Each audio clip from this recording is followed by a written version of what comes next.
안녕하세요. 밀리터리 미니어처 매니아 3M입니다. 한국형 항모 컨텐츠를 연재하기 시작한 지도 꽤 시간이 지났네요. 항모라는 게 단순하게 배 한 척을 의미하는 것이 아니라 한 국가의 해군력, 공군력, 방공 능력 등 총체적인 군사력 수준을 이야기하는 만큼 다양한 이야기가 나오는데요. 이번에는 한국 함대 방공 체계의 구체적인 물리적 구현인 방공 미사일 시스템을 이야기해 보도록 하겠습니다.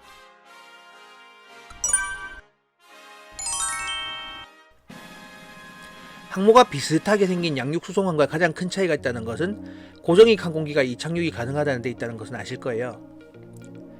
구태여 고정익 항공기를 띄우기 위해 유사일의 가장 크고 비싼 함정을 건조하겠다는 의미는 그만큼 고정익 항공기의 전투력은 전쟁에 미치는 영향이 크다는 의미겠죠. 다른 의미로는 적대 세력의 고정익 항공기와 대함 세력은 어떻게 해서든 1차적으로 무력화시켜야 하는 표적의 우선순위도 명확한 거고요. 항모의 작전은 다양한 형태의 위협에 직면하는데 그 중에 가장 보편적으로 장거리에서 대응해야 할 위협이 바로 대공위협입니다.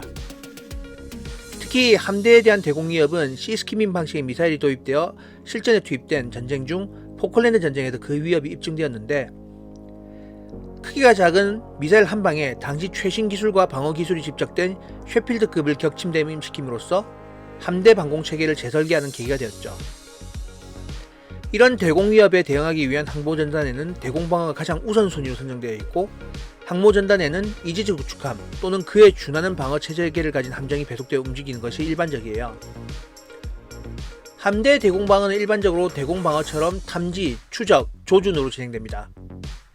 단순히 항모에 대한 위협은 미사일 한두 방이 아니라 전력을 다해서 방어 능력을 넘어서는 공격을 진행하게 되므로 다중 표적에 대한 추적, 공격이 가능해야 되죠. 이를 위한 대표적인 체계가 이지즈 체계고요. 이 중에서 원거리 표적을 정밀하게 요격할 수 있는 물리적인 능력이 바로 함대 방공 미사일이고, 한국 해군의 함대 방공 미사일 중 가장 높은 수준의 미사일이 바로 SM-2 스탠다드 미사일입니다. 실전 배치는 1978년부터 이루어졌지만 지속적으로 개량, 개발되어 초기의 모델 대비 사거리, 명중률 모두 완전히 다른 미사일이라고 보셔야 될 것 같아요. 이를테면 BMW 500 시리즈가 지속적으로 내외장을 개량해 온 것과 비슷하다고 보시면 될 것 같아요.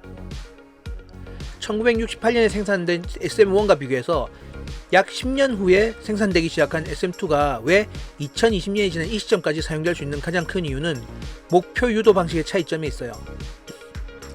SM1은 목표에 명중한 시점까지 지속적으로 조준을 유지해야 해서 한 번에 하나의 목표밖에 추적할 수 없는 반면, SM2는 다양한 방식의 유도를 통해서 한 번에 교정할 수 있는 목표의 수가 늘어났습니다.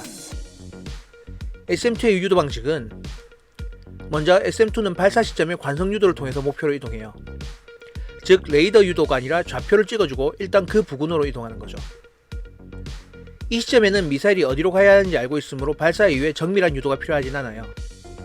물론 좌표값만 가지고 무식하게 이동하는 건 아니고요. 이동 중에도 함정으로부터 데이터 링크를 통해서 최적 항로를 업데이트 받아가면서 이동해요. 하지만 지속적인 일루미네이터의 지원은 필요하지 않죠. 일단 교전 위치에 들어가면 그때부터 일루미네이터의 조준을 통해서 대한미사일 또는 적 항공기를 요격하게 됩니다. 거기다 1988년 이후부터 배치되기 시작한 버전은 최대 사거리가 167km에 이르는 원거리 타격 능력이 가능해서 다중미사일이 공격하더라도 원거리에서 순차적으로 요격이 가능해졌어요.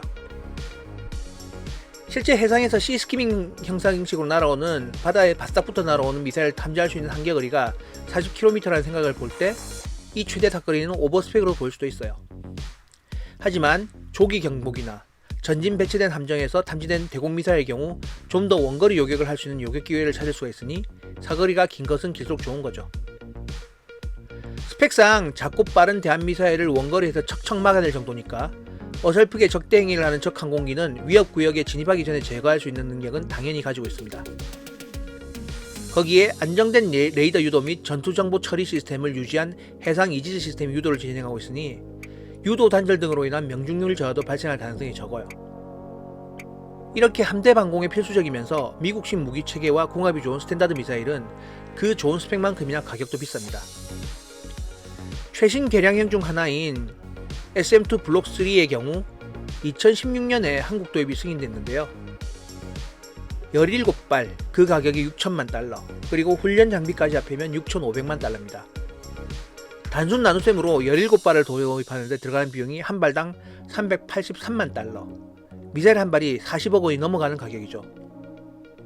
그런데 시험 발사 시 불량이나 환불 같은 이야기도 나오고 있을 정도니까요. 그래서 한국 해군은 SM-2, SM-6에 치중된 대공 미사일을 국산으로 바꾸는 방향을 고려 중이라고 합니다. 매우 뛰어난 미사일이니 북한의 탄도미사일에 대응이 가능하지 않냐는 의견이 있을 수도 있어요. 실제로 이지자함에서는 탄도미사일 처리하는 기능인 BMD 기능을 탑재하고 위성 궤도까지 올라가는 고고도에서 SM-3 미사일을 사용하도록 구현되어 있습니다. 안타깝게도 한국의 세종대왕급 이지자함은 BMD 기능을 탑재하지 않고 있고요. 당연히 SM-3의 탑재도 없고 운영 능력도 없습니다. 물론 SM-2를 사용한 패트리어트 수준의 저층 방어 능력을 보유하고 있고요. 북한이나 중국이 미사일에 뭘 넣어 쏘건 간에 고고도 방어는 한반도 방어에 의미는 없어요. 아마도 그 때문에 저층 방어 위주의 무기만 탑재된 게 아닌가 합니다. 거기다 저층 방어는 해당 요격 시스템이 목표에 근접해 있어야 되기 때문에 내륙의 군사 표적을 방어하기 위해서도 한국의 이지자함은 효과적인 수단은 아니에요. 하지만 향후 항모전단이 구성되게 되면 항모활동에는 어떤 경우건 같이 동행해야 하는 이지자함이며 그 함에서 실질적인 대공 방어 수단으로서 SM-2 미사일은 그 핵심에 있죠.